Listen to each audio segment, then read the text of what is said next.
En nombre del Padre, del Hijo y del Espíritu Santo. Amén. Queridos hermanos, continuamos nuestra meditación sobre la tercera petición del Padre Nuestro. Nos inspiramos del Catecismo San Pío X, pregunta 298. Hágase tu voluntad, así en la tierra como en el cielo. Y en esta charla número 13, vamos a ver cómo podemos hacer para hacer la voluntad de Dios y salvarnos. Esta petición, hágase tu voluntad, así en la tierra como en el cielo, abarca varias cosas. La primera es que nosotros cumplamos la voluntad de Dios obedeciendo a sus mandatos. El versículo 10 del Salmo 142 contiene una súplica hermosísima que puede servir de base para nuestra explicación. Enséñame a cumplir tu voluntad, oh Señor, porque tú eres mi Dios. La segunda parte es que la voluntad de Dios se cumpla en nosotros, aceptando resignados los designios de la divina providencia. No se haga mi voluntad sino la tuya, dice Cristo en su agonía, San Mateo 26:39. De suerte que obediencia y resignación son las dos virtudes que directamente pedimos. Obediencia y resignación. Si bien implícitamente las pedimos todas, ya que es la voluntad de Dios es nuestra santificación. San Pablo dice, esta es de Dios su santificación. 1 Tesalonicenses 4:3. Y como nos es necesaria la gracia de Dios para cumplir todos los preceptos, es sufrir resignados las tribulaciones, enfermedades, problemas, la pedimos al Señor no solo para nosotros, sino para nuestros prójimos, en el deseo de que la voluntad de Dios se cumpla por todos y en todos. Pero ¿cuál es la voluntad de Dios? Está consignada en los preceptos de la ley de Dios, en los mandamientos de Dios y de la Iglesia, y en los mandatos de nuestros legítimos superiores. Debemos aceptar la voluntad de Dios en las cosas prósperas, dice el Papa, y en las cosas adversas. Respecto a las tribulaciones de la vida que provienen de diversas causas, Dios las quiere o las permite, según los casos, para nuestro mayor bien. Es nuestro Padre que nos ama y sabe lo que es más conveniente para nuestra salvación, mientras que nosotros nos equivocamos muchas veces en nuestra manera de apreciar las cosas.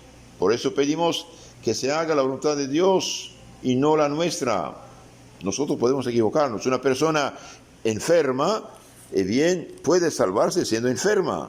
Y otra, si pide la salvación, puede perderse con salud. ¿Cómo se ha de cumplir en nosotros esta voluntad de Dios? Como los ángeles, los santos la cumplen en el cielo, enteramente, en todo, como los ángeles custodios que cuidan de los hombres, con prontitud.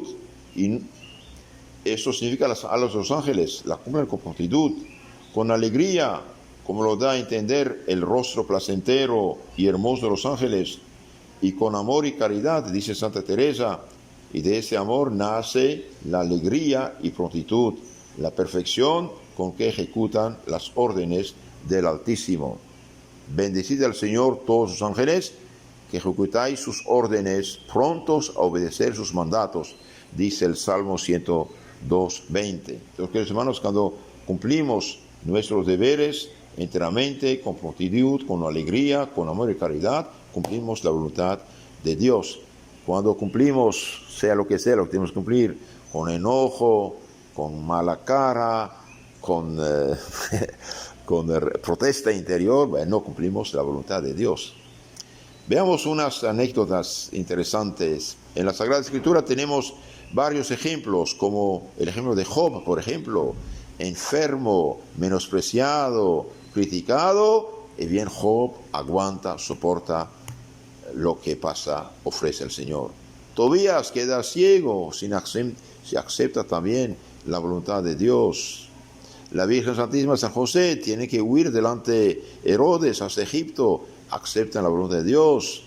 Nuestro Señor en la agonía, ¿qué dice? Padre, aleja de mí ese cáliz, sin embargo que tu voluntad se haga y no la mía. Al contrario, los hebreos que no aceptan la voluntad de Dios en el desierto, bien llegan las serpientes, los muerden y muchos de ellos mueren.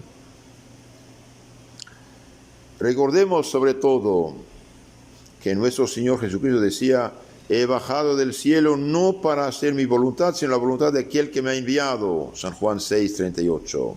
Y rogaba al Padre Celeste que no se haga mi voluntad, sino la tuya en el huerto. San Pablo exclamaba cuando, derrumbado en su capello, dice: Señor, ¿qué quieres que haga? Hechos 9:6. Y el Señor le dijo: vaya, te dirán lo que tienes que hacer.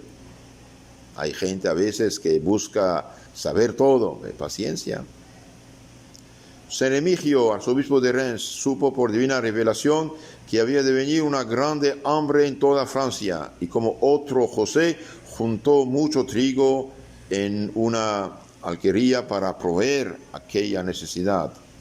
Pareció a algunos hombres ociosos y perversos que esta caridad del santo era codicia y que se quería hacer tratante para ganar y atoserar. Instigados del demonio, pusieron fuego a los granos. Hallándose a la sazón no lejos de ahí San Remigio, fueronle a decir lo que pasaba, y él se partió luego para ver si se podía remediar aquel daño.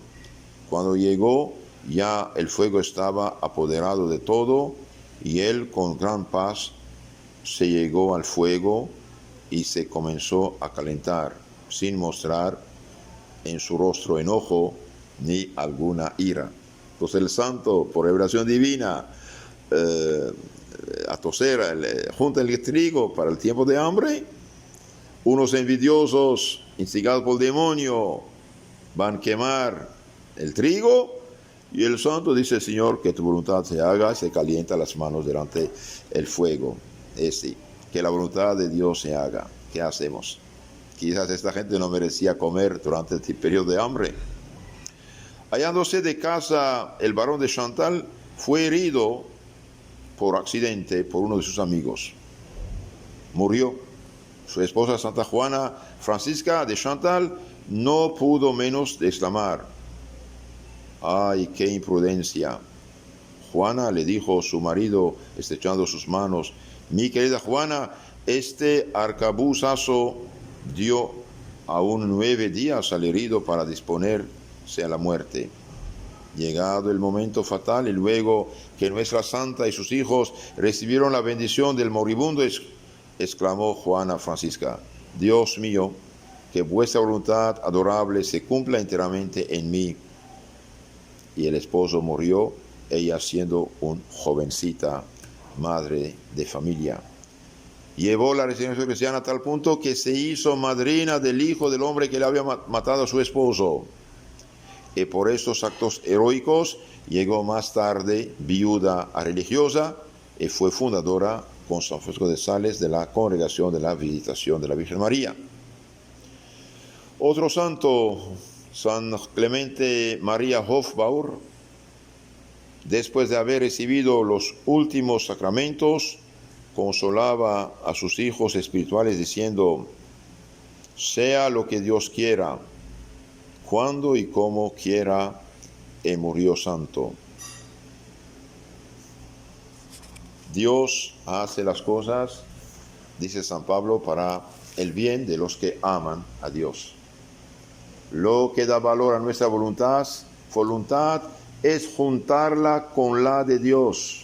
Juntar nuestra voluntad con la de Dios. Queridos hermanos, hagamos lo que podemos, lo que debemos, lo demás que sea la voluntad de Dios. Cuando Santa Isabel de Turingia fue arrojada de su castillo, hizo entonar un Te Deum, un himno de alegría, de agradecimiento al Señor. Te parecerá pequeño el cáliz de la amargura, dice San Bernardo, si atiendas a la culpa que se perdona, a la gracia que se infunde, a la gloria que se promete. Que bien, cuando perdonamos por amor a Dios, ganamos mucho. Hacemos la voluntad de Dios y nos santificamos. Y como recompensa tenemos la gloria eterna. Perdonad y os serás perdonados. Las penas de la vida son como las aguas del mar. Pierden su amargura elevándose hacia el cielo. Santo Curas de Ars dice: no miremos nunca de dónde vienen las cruces. Las cruces las envía Dios. Son los medios de que se vale para probar nuestro amor. Las cruces vienen de Dios. Hacer la voluntad de Dios, en eso consiste toda la santidad. Esta es la voluntad de Dios, su santificación, dice San Pablo en su carta a los Tesalonicenses, primera carta 4:3. Hacer la voluntad de Dios, en eso consiste toda la santidad. La voluntad de Dios es siempre amable y santificante, e incluso cuando nos hiere, Dios es un sabio cirujano que sabe cortar en el lugar y tiempo oportunos. Al hacer la voluntad de Dios, no solo damos al Señor la prueba más sincera de nuestro amor, sino que realizamos lo mejor para nuestro propio bien. Pase lo que pase, queridos hermanos, paciencia. Hagamos lo que podemos, hagamos lo que debemos, lo demás a la gracia de Dios. Dios sea nuestra luz para que veamos lo que debemos. Dios sea nuestra fortaleza para que queramos lo que vemos. Dios sea nuestro auxilio para que hagamos lo que queremos, decía un sabio predicador. Dios sea nuestra luz para que veamos lo que debemos. Sí, pedir a Dios: Señor, que yo vea como usted ve. Que Dios sea nuestra fortaleza para que queramos lo que vemos, y que Dios sea nuestra fortaleza para que podamos hacer lo que debemos hacer. Hágase tu voluntad, así en la tierra como en el cielo, dice nuestro Señor en la tercera petición. En las cosas prósperas, en las cosas adversas. Hagamos lo que debemos, lo que podemos, y lo demás a la gracia de Dios. ¡Qué maravilla! Dichosos somos si hacemos esto.